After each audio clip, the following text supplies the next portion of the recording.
యాదాద్రి భువనగిరి జిల్లా చౌటుప్పల్ మున్సిపాలిటీలోని చెరువులను పరిశీలించి గంగ పూజ నిర్వహించారు ఎమ్మెల్యే కోమటిరెడ్డి రాజగోపాల్ రెడ్డి. ఆ తర్వాత ఆయన మాట్లాడుతూ చౌటుప్పల్ మున్సిపాలిటీ డెవలప్మెంట్ కోసం 500 కోట్ల రూపాయలతో ప్రణాళికలు సిద్ధం చేస్తున్నట్టు తెలిపారు.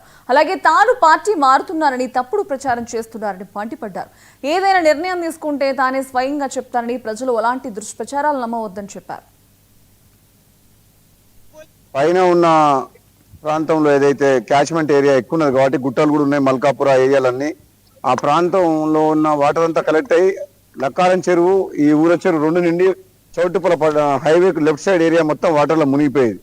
కానీ ఈ సంవత్సరం మేము అప్రమత్తమై అధికారులని, స్థానిక నాయకులు అందరూ మల్కాపూర్ చెరువు ఒక డైవర్ట్ చేయడము, ఇక్కడ మున్సిపాలిటీ ముందు కూడా వాటర్ డైవర్ట్ చేసి కొత్తగా కట్టిన డ్రైన్లకు డైవర్ట్ చేయడం వల్ల ఈ చౌటుప్పల పట్టణంలో ఈసారి ముంపు ప్రాంతానికి నీళ్ళ చుక్క రాకుండా చేసినాం.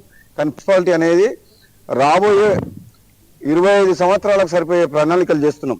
ఎందుకంటే దాదాపు 5 లక్షల పాపులేషన్ కాబోతుంది. ఒక మాస్టర్ ప్లాన్ తయారు చేస్తున్నాం. మొన్ననే నేను municipal principal commissioner Sridevi madam గారి దగ్గర